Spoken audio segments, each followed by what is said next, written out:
Welcome to Heart of Poland, and we have a very special episode for you today because over the next 2 episodes, we are going to be celebrating the fact that Heart of Poland is 1 year old. We have recorded every single week for the entire last year, an episode a week, and that means we've got 52 episodes behind us. So it's time to look back at some of the amazing discussions and interviews we've had with authors, experts, historians, artists, activists, and the places we've been to throughout the course of the Heart of Poland. You're going to find out my top 10 Heart of Poland episodes.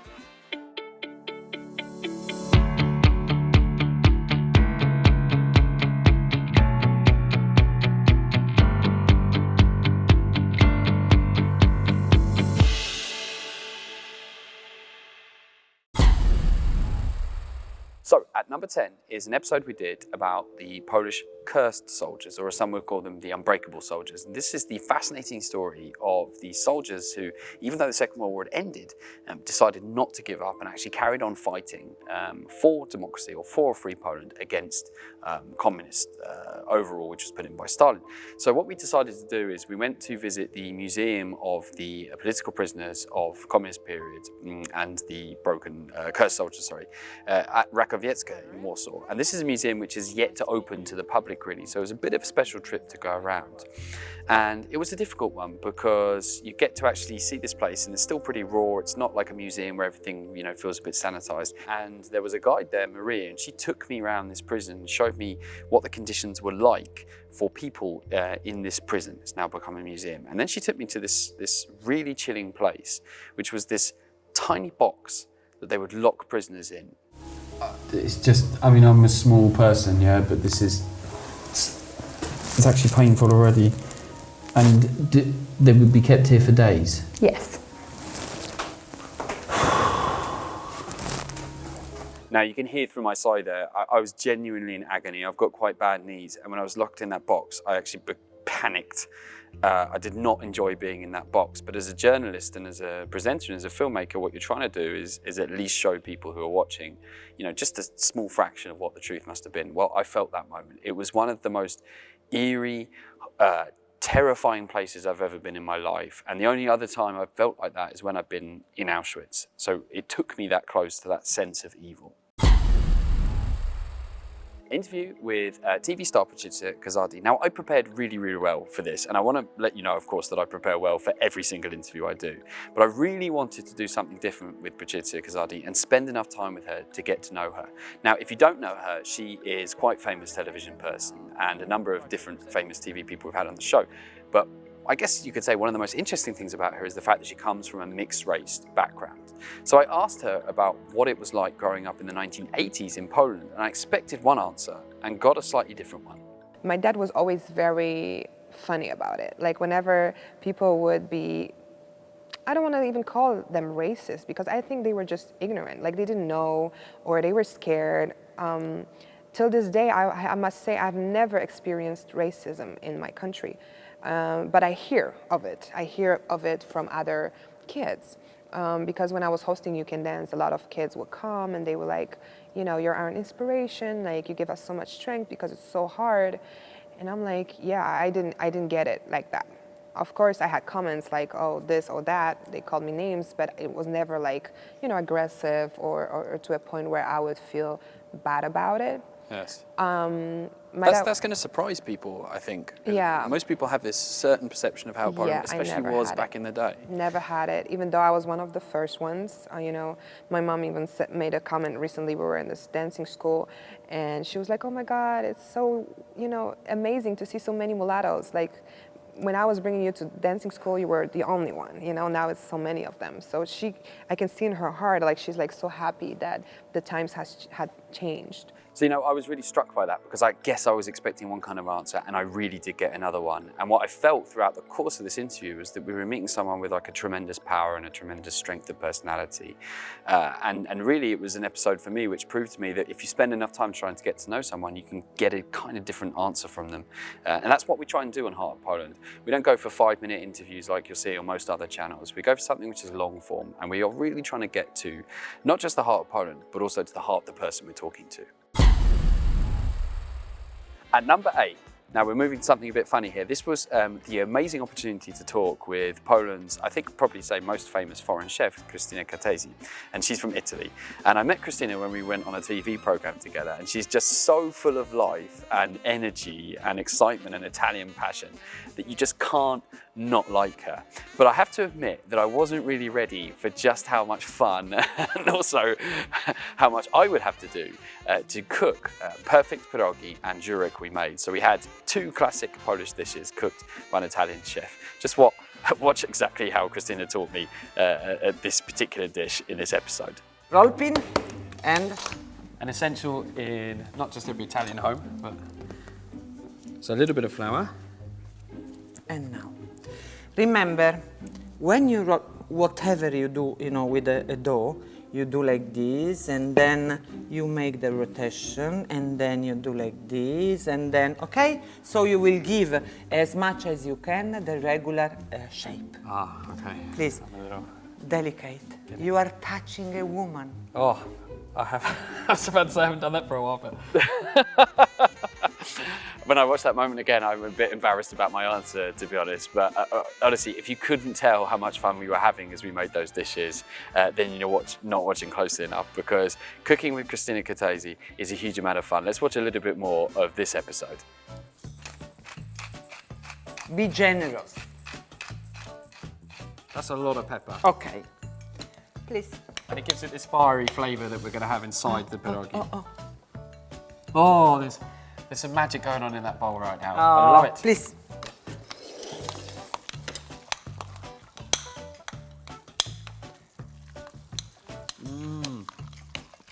I just want to kind of take it and put it in and just start eating straight from the bowl. Oh, just to, but you know that you have to try. Of course. Because we have to be sure that salt and pepper will be enough. Okay? So in cooking, this is one of the few areas in which you can get high on your own supply, because you have to actually You need it. Sorry. Shall I? Yes, please. You got. Oh, so good. So good. I have no words to describe how delicious this is. I'm getting more excited. Trust me, that mixture was really good, and the pierogi that we made at the end were really, really good. And you can check out those recipes if you go onto the First News website.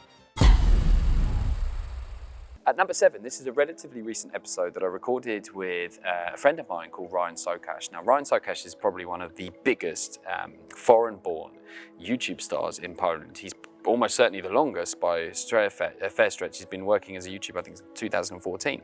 And when I went to interview him, again, what I was trying to do with the episode was not just do the usual kind of thing of, why did you come to Poland? Tell me about your work, etc. I was really trying to get to the human story that lies behind, the thing that you would see online. Now, I've worked, I do a similar kind of job to him, so I kind of guessed where he was going. But what I was struck by was his honesty. And I'm always so grateful as an interviewer when I speak to a guest and they actually are so honest about their lives and the things that are worrying them and the things they don't see. So I asked Ryan, what is the thing that people don't see about being Ryan Socash, about being a YouTube and a video maker about Poland? Let's hear his answer.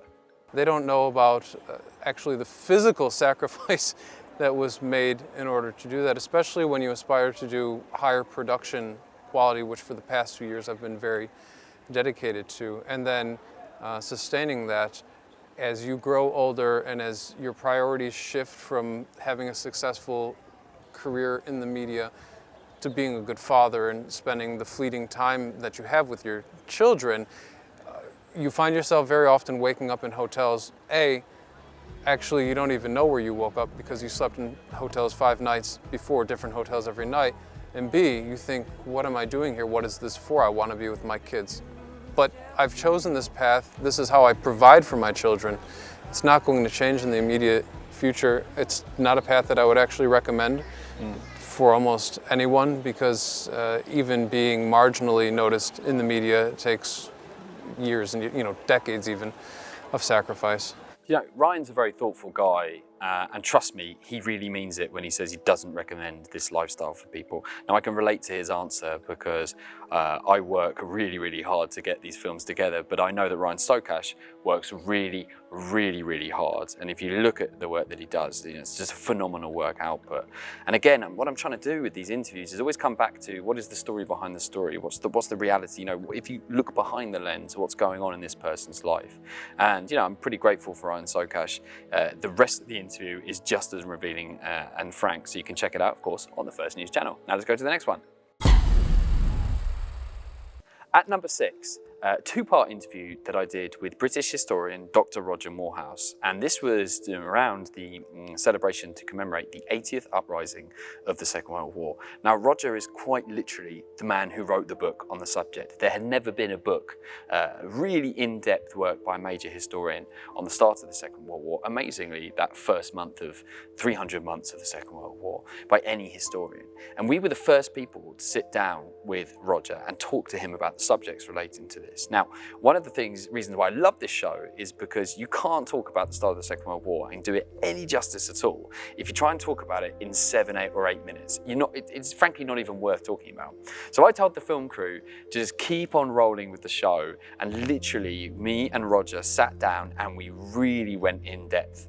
Now, one of the reasons why I took this decision is because you don't think about the lifetime of a show like this as in a day or a week or a month. I know that this interview with Roger will still be providing students and people interested in the subject, and anyone really cares about Poland and is interested in the subject of Poland, with value for literally years to come.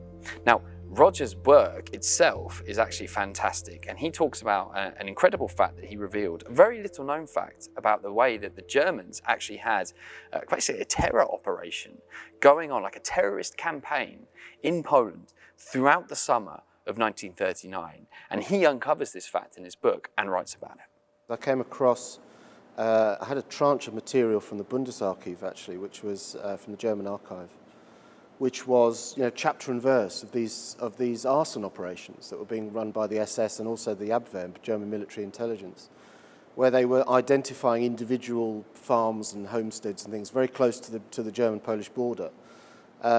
Which they would then sort of evacuate the people and tell them, you don't say a word, and then the building would mysteriously burn down, and the following day it would be blamed on the Poles in the German newspapers. So there was a very aggressive and concentrated effort throughout that summer to paint the Poles as the bad guys. You don't get away with a propaganda narrative of the Gleiwitz incident, for example, which we can talk about. Yes. That great excuse for Germany to go to war and pose as the victim. That doesn't work in isolation. It has to have a sort of a backstory. And this was them meticulously creating the backstory of Polish aggression against Germany. So that was one key finding from that interview, but the rest of the interviews with Roger on the subject of the start of the Second World War were phenomenally detailed and, in my opinion, some of the best work we've done.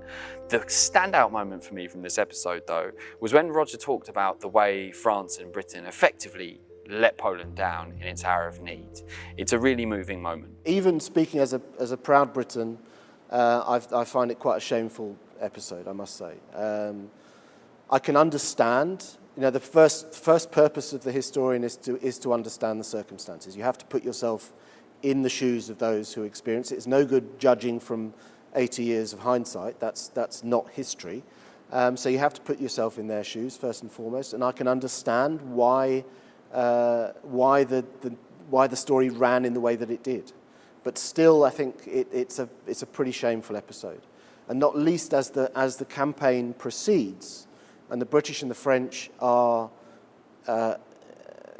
almost egging Poland on and saying all the right things about how heroic their stand is against fascism and tyranny, and saying we will support you, we will back you, and actually they're doing nothing at the same time. I think that is troubling. So that's the end of this episode for the top 10 best ever moments from the Heart of Poland show. If you want to find out the last 5, so the top 5 best ever moments, you'll need to tune in to the next episode, which is going to be next week, and I will reveal the #1 episode from the last 52 episodes of Heart of Poland, in my opinion. So let me know what you think about these episodes in the comments, and I look forward to seeing you for the next episode of Heart of Poland.